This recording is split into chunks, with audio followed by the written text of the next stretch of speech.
Hello दोस्तों, कैसे हैं आप। मैं उम्मीद करता हूं आप अच्छे भी होंगे और लगातार वीडियो आप मेरे वन लाइनर वाला देख भी रहे होंगे और ये वीडियो आपको पसंद भी आ रहा होगा। क्योंकि पसंद इसलिए आ रहा होगा क्योंकि सारे वीडियो में इम्पोर्टेंट जितने क्वेश्चन हैं वो सारे एक जगह कलेक्टेड कर दिए हैं और इसलिए भी पसंद आ रहा होगा क्योंकि आपको ये भी बता दिया जा रहा है कि आखिर उसके पीछे वजह क्या है।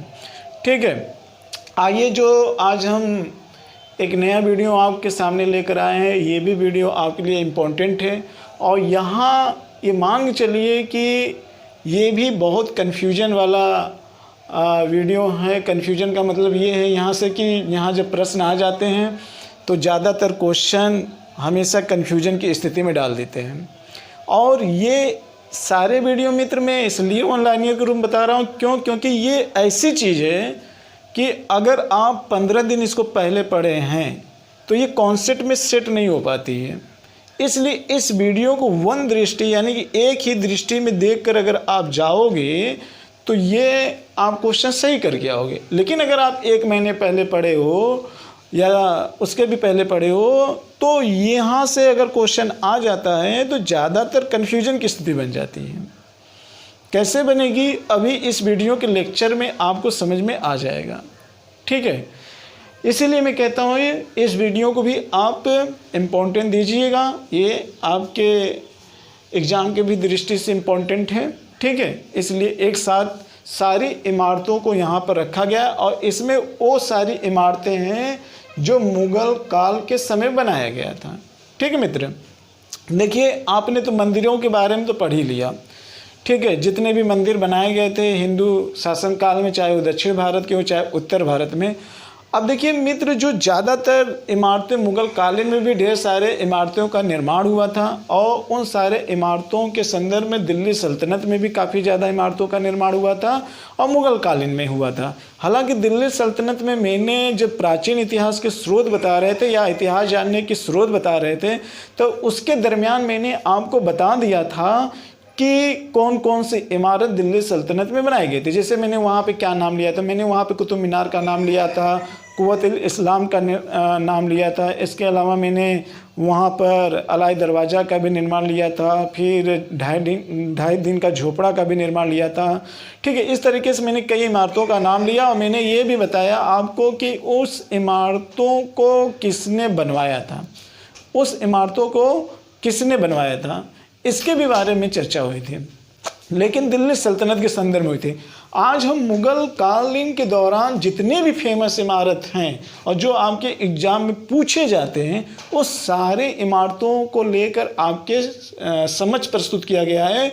अगर मध्यकालीन इतिहास में सबसे ज़्यादा इमारतों में अगर कहीं प्रश्न पूछा जाता है तो वह मुग़ल कालीन के इमारतों के संदर्भ में ही प्रश्न पूछा जाता है। ठीक है, दिल्ली सल्तनत में भी आते हैं, लेकिन हाँ ये है कि जो एक तरीके से जो मुसलमानों का दौर चल रहा था उसमें से मुग़ल में ज़्यादा स्थापत्य कला का निर्माण हुआ है तो यहाँ से संबंधित इमारतें संबंधित ढेर प्रश्न पूछे जाते हैं। तो आइए देखते हैं कि मुग़ल कालीन में कौन कौन सी इमारतों का निर्माण किया गया था और उन इमारतों का बनाने वाला शासक कौन था। ठीक है मित्र, तो बी अलर्ट और बहुत ध्यान से इस वीडियो को आप सुनिए। क्योंकि एग्जाम की दृष्टि से इम्पोर्टेंट है। देखिए मित्र, पहली इमारत की अगर हम बात कर लें तो जो ये इमारत है काबुली बाग, क्या है, काबुली बाग में स्थित मस्जिद का जो निर्माण करवाया गया था। एक मस्जिद थी काबुली बाग में, तो काबुली बाग में मस्जिद का निर्माण जो करवाया था वो पानीपत में किसने करवाया था, पानीपत, वही पानीपत जहाँ पानीपत का प्रथम द्वितीय तृतीय युद्ध हरियाणा वाला क्षेत्र, वहाँ पर काबुली बाग में मस्जिद का निर्माण करवाने वाला कौन था, बाबर था। कौन था मित्र, बाबर था। ध्यान से सुनिएगा एकदम। इसके बाद एक मस्जिद थी जामी मस्जिद। जामी मस्जिद का भी निर्माण संभल में किसने करवाया था। अगर इस तरीके से पूछ दिया जाए कि संभल में जामी मस्जिद का निर्माण किसने करवाया था तो संभल में जामी मस्जिद का निर्माण कौन करवाया था मित्र, तो बाबर ने करवाया था। किसने करवाया था, बाबर ने करवाया था।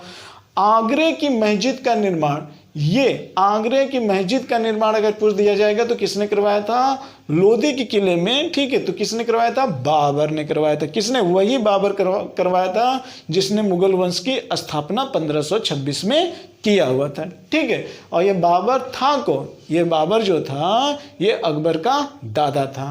ठीक है, आइए देखते हैं अगला, बाबरी मस्जिद। जी हाँ, बाबरी मस्जिद। बाबरी मस्जिद जो अयोध्या में पड़ता था, ऐसा कहा जाता है कि इसका जो निर्माण करवाया गया था वो मीर बाकी ने करवाया था। ठीक है, और मीर बाकी किसके समकालीन था? बाबर के समय था। ठीक है, तो बाबरी मस्जिद जो अयोध्या में था, किसने इसका निर्माण करवाया था? मीर बाकी ने करवाया था। और किसका शासनकाल था? तो ये बाबर का शासनकाल था। क्लियर। अगला देखते हैं, दीन पनाह नगर। दीन पनाह नगर कौन है? तो दीन पनाह नगर दिल्ली में स्थापित करवाया था। किसने स्थापित करवाया था? तो दीन पनाह नगर। ठीक है, इसी को बाद में दीन पनाह को तोड़कर एक तरीके से शेरगढ़ का किला का निर्माण कौन करवाता है, या शेर मंडल का निर्माण कौन करवाता है? शेरशाह सूरी करवाता है। तो बस आप वही यहाँ पे ये ध्यान रखिएगा कि दीन पनाह नगर की स्थापना कौन करवाता है? हुमायूं करवाता है। कौन करवाता है? हुमायूं करवाता है। किस नगर का? दीन पनाह नगर का। ठीक है, कहाँ पे? दिल्ली में। अगला देखते हैं, पुराना किला। पुराना किला का निर्माण कौन करवाता है दिल्ली में? तो शेरशाह सूरी करवाता है। किला एक कूना, ये भी दिल्ली में निर्माण हुआ है। किसने करवाता है? शेरशाह करवाता है। ठीक है, शेरगढ़ ये भी दिल्ली में, जैसे अभी मैंने कहा, यही दीन पनाह को नष्ट करके इसने कहते हैं इसको शेरगढ़ का निर्माण करवाया था, जिसे दिल्ली शेरशाही भी कहा जाता था। किसने? शेरशाह सूरी ने। किसको? दीन पनाह नगर को नष्ट करके शेरगढ़ का उसने निर्माण करवाया था। और ये भी कहाँ पड़ता है? दिल्ली में पड़ता है। निर्माण किसने करवाया था? तो किसने? शेरशाह सूरी ने। इसके बाद शेरसूर नगर। जी हाँ, कन्नौज के नगर को बर्बाद करके शेरसूर नगर का नाम किसने रखा था? शेरशाह सूरी। जिस तरीके से आप समझ सकते हैं कि देवगिरी का नाम बदल के क्या रख दिया था? दौलताबाद। जिस तरीके से प्रयाग का नाम बदल के क्या रख दिया गया था? इलाहाबाद। उसी तरीके से ढेर ऐसे सारे नाम हैं मित्र, आप देख सकते हो। ऐसे चित्तौड़ का भी नाम बदलकर उसका नाम कुछ रखा गया था। तो ऐसे ऐसे हिंदू में मतलब कई ऐसे नाम थे जिसका नाम बदलकर इस तरीके से रखा गया था। तो आप यहाँ पे फिलहाल जान लीजिए कि कन्नौज का नाम बदलकर शेरसूर नगर किसने रखा था? शेरशाह सूरी ने रखा था। इसके बाद देखते हैं, रोहतासगढ़ का किला। उत्तर पश्चिमी सीमा प्रांत में रोहतासगढ़ का किला एक बहुत ज़्यादा इंपॉर्टेंट है। तो रोहतासगढ़ किला का निर्माण किसने करवाया था? शेरशाह सूरी ने करवाया था, जो इस समय कहाँ पड़ता है? ये उत्तरी पश्चिमी सीमा में पड़ता है, जो इस समय पाकिस्तान में। कहाँ पर है मित्र? पाकिस्तान में। निर्माण किसने करवाया था? तो शेरशाह सूरी ने करवाया था। इसके बाद देखते हैं, शेरशाह का मकबरा। तो शेरशाह का मकबरा हमेशा पूछता है कि शेरशाह का मकबरा कहाँ है? तो शेरशाह का मकबरा सासाराम में है। कहाँ है? सासाराम में। पड़ता कहाँ है? ये बिहार में पड़ता है। किसने निर्माण करवाया था? शेरशाह सूरी ने निर्माण करवाया था। यानी कि शेरशाह सूरी ने अपने जीवित रहते हुए ही अपने मकबरे का निर्माण करवा दिया था। इस चीज़ को ध्यान में रखिएगा आप। ठीक है, आगरा का किला किसने बनवाया था? तो अकबर ने। आगरा का किला किसने बनवाया था? अकबर ने बनवाया था। तो मित्र देखिए, आगरा का किला भी अकबर ने बनवाया था और इलाहाबाद का किला अकबर ने बनवाया था। हालांकि लिखा नहीं गया, फिर भी बता दे रहा हूँ। आगरा का किला किसने बनवाया था? अकबर बनवाया था। और इलाहाबाद का भी किला किसने बनवाया था? अकबर ने बनवाया था। तो इस चीज़ को भी ध्यान रखिएगा। जहांगीरी महल किसने बनवाया था? अकबर ने बनवाया था। अकबरी महल किसने बनवाया था? अकबर ने बनवाया था। जहांगीरी महल किसने बनवाया था? फतेहपुर सिकरी में।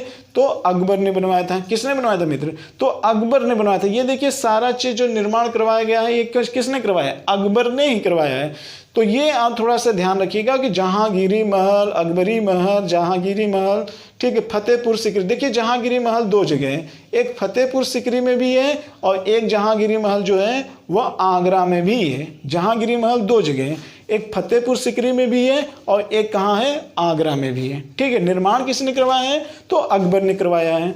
इसके बाद देखिए मित्र, दीवाने आम और दीवाने खास, ये दोनों का निर्माण अकबर ने फतेहपुर सिकरी में करवाया था।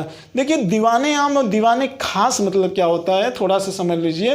दीवाने आम का मतलब ये होता है कि एक जहाँ सम्मान लोग अपनी फरियाद लेकर आया करते थे और अपनी मन की बातें कहा करते थे, तो उसे दीवाने आम कहा जाता था। जबकि दीवाने खास का मतलब एक ऐसा सभागार होता था, एक मतलब जहाँ पर विशेष लोग बैठ के आयोजित करते थे या विशेष बैठे आयोजित होते थे जहाँ पर विशेष टाइप के व्यक्ति होते थे, उसे दीवाने एक खास कहा जाता था। ये क्या था? ये एक महल था। क्या था? दीवाने आम महल, दीवाने एक खास महल। किसने करवाया था?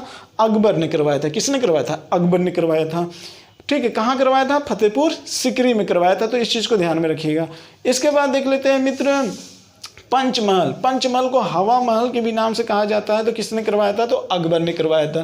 ठीक है, पंचमहल, हालांकि सवाई जयसिंह के भी संदर्भ में भी आता है इसका नाम, लेकिन फिलहाल आप यहाँ पे ध्यान रखिए कि पंचमहल को हवा महल भी कहा जाता है, जिसका निर्माण किसने करवाया था? अकबर ने करवाया था। तुर्की सुल्तान महल का निर्माण किसने करवाया था? अकबर ने करवाया था। ठीक है मित्र, तो ये सारे आम चीज़ों को ध्यान में रखिएगा, ये आपके एग्जाम में पूछता है। आइए नेक्स्ट देख लेते हैं। यहाँ पे देखिए लिखा है मारियम महल।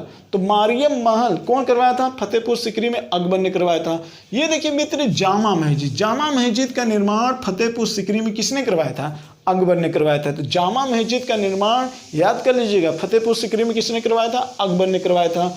बुलंद दरवाजा, जी मित्र, बुलंद दरवाजा का भी निर्माण किसने करवाया था? फतेहपुर सीकरी में करवाया था। किसने करवाया था? अकबर ने करवाया था। तो ये बुलंद दरवाजा आपसे कई बार एग्जाम में पूछा जाता है। क्लियर। अब देखते हैं शेख सलीम चिश्ती का मकबरा। अब ये देखिए शेख सलीम चिश्ती का मकबरा कौन तैयार करवाता है? अकबर ने करवाता है, यानी बाप ने बेटे का मकबरा तैयार करवा दिया और शेषा सूरी अपना मकबरा खुद तैयार करवाया था। ये चीज़ आप थोड़ा सा ध्यान में रखिएगा।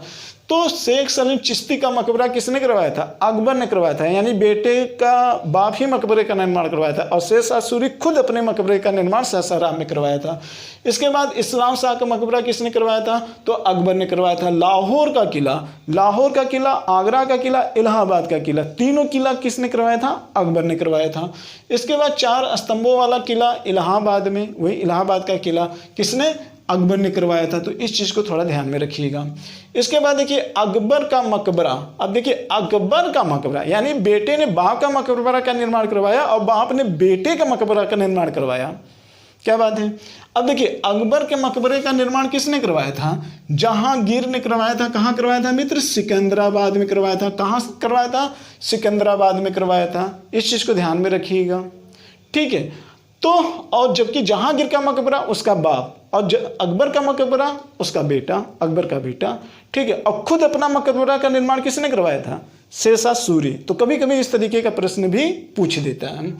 अब देखिए इत्माउद्दौला का मकबरा का निर्माण किसने करवाया था? इत्माउद्दौला का मकबरा का निर्माण आगरा में हुआ था और नूरजहां ने करवाया था। इत्माउद्दौला का मकबरा किसके शासनकाल में? जहांगीर के शासनकाल में। किसके शासनकाल में? जहांगीर के शासन में। यानी कि जहांगीर ने बाप का मकबरा तो निर्माण करवाया था, यानी बाप के मकबरे का निर्माण और ससुर के मकबरे का निर्माण, दोनों मकबरे का निर्माण जहांगीर के समय हुआ था। लेकिन ससुर के मकबरे का निर्माण तो जहांगीर के शासनकाल में हुआ था, लेकिन करवाया किसने था? उसकी बीवी। और बीवी का नाम क्या था? नूरजहां या मेरुनिसा। हो सके नूरजहां न देकर मेरुनिसा दे दे। ठीक है, तो इत्माउद्दौला का मकबरा का निर्माण आगरा में नूरजहां ने करवाया था। ठीक है, जहांगीर का मकबरा, यहाँ पे देखिए जहांगीर का मकबरा 2 मकबरे थे। एक मकबरा तो अकबर ने करवाया था और लाहौर में एक मकबरा का निर्माण किसने करवाया था? नूरजहां। जबकि एक मकबरा आपने यहाँ पे कहीं देखा था कि जहांगीर का मकबरा। ठीक है मित्र, तो जहांगीर का मकबरा भी आपने देखा था। आप जहांगीर का मकबरा यहाँ पे देखा है ना मित्र। अकबर का मकबरा हो गया, तो अकबर का मकबरा तो जहांगीर ने करवाया था। ठीक है, तो जहांगीर महल, जहांगीर का मकबरा के यहाँ पे देखिए, हाँ जहांगीरी महल का निर्माण तो अकबर ने करवाया था। इस चीज़ को देखा आपने, अकबर ने ये महल का निर्माण करवाया है। तो ये क्वेश्चन आप देखिएगा थोड़ा से। अकबर का मकबरा जहांगीर ने करवाया था। ये देखिए अच्छा यहाँ पे थोड़ा सा मित्र मिस्टेक हो गया। ये शेख सलीम चिश्ती का मकबरा है। सॉरी, शेख सलीम चिश्ती। दरअसल थोड़ा सा मुझे कंफ्यूज ये हो गया कि अकबर जो था वो अपने पुत्र को शेखू बाबा कहा जाता था और वो चिश्ती का आशीर्वाद था। तो ये मुझे थोड़ा सा कंफ्यूज हो गया। तो आप थोड़ा सा ये ध्यान रख लीजिए, ठीक है। शेख सलीम चिश्ती का मकबरा अकबर ने करवाया था, जहांगीर का नहीं। चूँकि शेखो बाबा उसको कहा जाता था और चिश्ती के आशीर्वाद से जहांगीर पैदा हुआ था, तो मेरे ध्यान में यही आया कि शेख यानी कि उससे उसका उपनाम था, इसलिए उसका मकबरा का निर्माण करवाया था। तो थोड़ा सा ये ध्यान रखिएगा, जिसके आशीर्वाद से जहांगीर पैदा हुआ था उसके मकबरे का निर्माण किसने करवाया था? अकबर ने करवाया था। ठीक है मित्र, जिसके आशीर्वाद से जहांगीर पैदा हुआ था शेख सलीम चिश्ती, उसके मकबरे का निर्माण उसने करवाया था। तो थोड़ा सा ध्यान में रखिएगा, वहाँ पे थोड़ा सा मिस्टेक हो गया कि उसके उपनाम के आधार पर मैंने वो चीज़ें बोल दिया था। और यहाँ पर अकबर का मकबरा किसने करवाया था? तो उसका बेटा करवाया था। और ध्यान में रखिएगा, जहांगीर के मकबरे का निर्माण, एक ही मकबरा है, तो उसकी पत्नी कौन करवाई थी? लाहौर में नूरजहां करवाई थी। किसने करवाया था? नूरजहां ने करवाया था। तो जहांगीर के मकबरा का निर्माण किसने करवाया? नूरजहां। एतमादुद्दौला मकबरा का निर्माण किसने करवाया? तो नूरजहां। अकबर के मकबरे का निर्माण किसने करवाया? तो जहांगीर। और शेख सलीम चिश्ती के मकबरे का निर्माण किसने करवाया? तो अकबर ने करवाया था। ठीक है मित्र, तो ये थोड़ा सा आप ध्यान में रखिएगा। और शेरशाह सूरी खुद अपने मकबरे का निर्माण करवाया था। तो मित्र, ये थोड़ा सा प्रश्न इस टाइप में पूछता है कि कन्फ्यूजन की स्थिति हो सकती है, लेकिन मैं आपका कन्फ्यूजन दूर इसलिए करता चला जा रहा हूँ कि क्वेश्चन का नेचर किस तरीके से पूछता है। तो कौन बाप का मकबरे का निर्माण करवाया, कौन बेटे का मकबरे का निर्माण करवाया, कौन अपने पिता के मकबरा का निर्माण करवाया, कौन अपने पति के मकबरे का निर्माण करवाया, कौन जीवित रहते हुए भी अपने मकबरे का निर्माण करवा दिया, इस तरीके के प्रश्न पूछता है। ठीक है, तो थोड़ा सा ध्यान में रखिएगा जो चीज़ें मैंने सारी यहाँ पे बताई है। हुमायूं का मकबरा, हुमायूं के मकबरे का निर्माण किसने करवाया था? हुमायूं के मकबरे का जो निर्माण करवाता है वो हाजी बेगम। किसने करवाया था? हाजी बेगम। लेकिन किसके शासनकाल में? अकबर के शासनकाल में। यानी कि हुमायूं का जो मकबरा था वो अकबर के शासनकाल में ही निर्मित हो जाता है। ठीक, करवाता कौन है?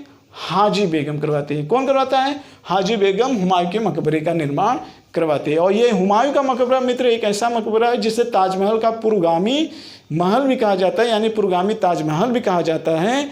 और यहाँ पर सबसे अधिक मुगल वंश के शासकों को दफनाया गया है हुमायूं मकबरे के पास। ठीक है, तो ये थोड़ा सा कौन किसके मकबरे का निर्माण करवाया है, ये भी चीज़ें आपको ध्यान में रखना होगा। क्लियर? तो ये आप थोड़ा सा ध्यान में रखिएगा कि कौन सा महल, कौन से मकबरे और किसके द्वारा निर्माण करवाया गया था, ये चीज़ें आप ध्यान में रखिएगा। अब इसके अलावा, जी हाँ, इसके अलावा भी कन्फ्यूजन की स्थिति कई बनती है मित्र। थोड़ा ध्यान से सुनिएगा जो मैं अब बताने वाला हूँ। ठीक है, जो मैं अब बताने वाला हूँ। देखिए मित्र, एक चीज़ हमेशा याद करिएगा, जैसे आप देखते हैं कि दीवाने आम और दीवाने खास। जी हाँ, दीवाने आम और दीवाने खास के संदर्भ में प्रश्न पूछा कैसे जाता है। पहली चीज, दीवाने आम और दीवाने खास, इसका निर्माण तो अकबर ने करवाया था, लेकिन कहाँ करवाया था? फतेहपुर सीकरी। फतेहपुर सीकरी। आप सोचते होंगे सर पहले बता दिए हैं। बता तो दिया हूँ, लेकिन ध्यान रखिएगा इससे क्वेश्चन और पूछा जाता है। लेकिन यहाँ पे देखिए, दीवाने आम, ये अकबर ने तो दोनों फतेहपुर सीकरी में करवाया था, लेकिन दीवाने आम की अगर बात कर दी जाए मित्र, तो दीवाने आम का निर्माण जो था शाहजहां ने इसका निर्माण देखेंगे आगरे में करवाया था। कहाँ करवाया था? आगरे में करवाया था। और दीवाने जो खास है, इसका निर्माण उसने कहाँ करवाया था? दिल्ली में करवाया था। कहाँ करवाया था? दिल्ली में करवाया था। लेकिन किसने? शाहजहां ने। यहाँ पे आगरे में किसने करवाया था? तो शाहजहां ने करवाया था। तो शाहजहां ने आगरे में किसका निर्माण करवाया? दीवाने आम। और दीवाने खास का निर्माण उसने कहाँ करवाया था? दिल्ली में करवाया था। इस तरीके के प्रश्न पूछा जाता है।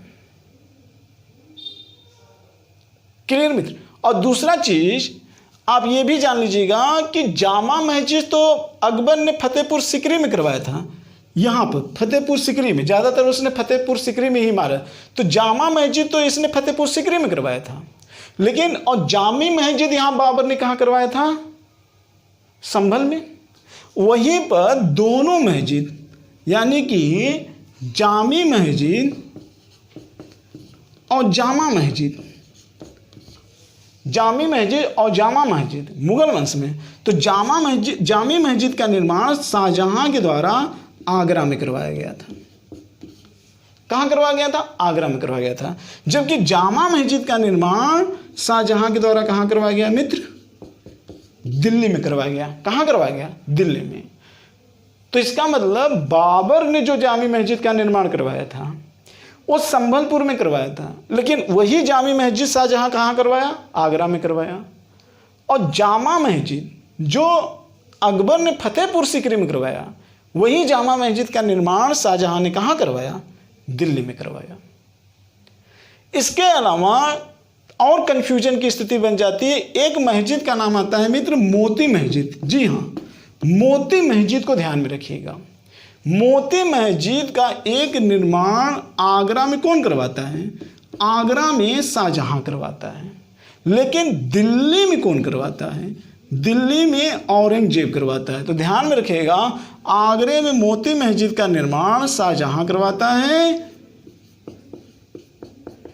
और दिल्ली में किसने करवाता है? तो औरंगजेब दिल्ली में मोती मस्जिद का निर्माण करवाता है।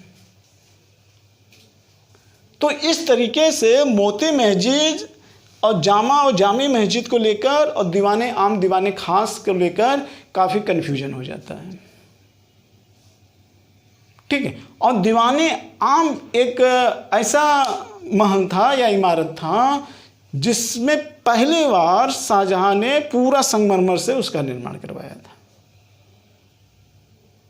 तो ये इमारत आप ध्यान में रखिएगा, एक इमारतों के संदर्भ में, दीवाने आम दीवाने खास के संदर्भ में, जामा और जामा मस्जिद के संदर्भ में, और मोती मस्जिद के संदर्भ में, और मकबरे के संदर्भ में मित्र, ये बड़ी कन्फ्यूजन की स्थिति यहाँ स्थापत्य कला के रूप में प्रश्न बनाता है।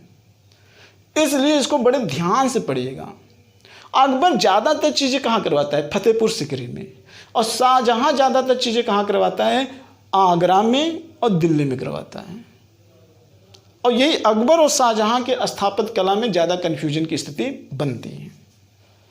जहांगीर के संदर्भ नहीं, जहांगीर तो चित्रकला के रूप में ज़्यादा जाता है, लेकिन स्थापत्य कला में अकबर और शाहजहां को काफ़ी ज़्यादा प्रासंगिकता दी जाती है। ठीक है मित्र, तो इतने स्थापत्य कला हैं। इसके अलावा आप जानते हो बीबी का मकबरा किसने बनवाया था? औरंगजेब ने बनवाया था। और ताजमहल खुद शाहजहां ने बनवाया था। वो तो ठीक है, लेकिन ये सारी चीज़ें जो अभी मैंने आपको बताया है, इसको आप बड़े ध्यान से सुन लिए होंगे, ऐसा मैं उम्मीद करता हूँ। ठीक है मित्र, अगर कोई कन्फ्यूजन की स्थिति होगा तो आप कमेंट करिएगा। ठीक है, सलाह दीजिएगा, सुझाव दीजिएगा, तो मैं उसको, अगर सुझाव के लिए होगा तो मैं उसको सुधारने का प्रयास भी करूंगा। तो मैं उम्मीद करता हूं आज का वीडियो आपको बहुत ही अच्छा लगा होगा और ये पसंद में भी आया होगा, और आना भी चाहिए। क्योंकि अगर इस तरीके का प्रश्न आता है तो गलती होने की संभावना अधिक होती है मित्र। तो इसी के साथ हम अपने इस वीडियो का समापन कर रहे हैं। जय भारत, जय हिंद।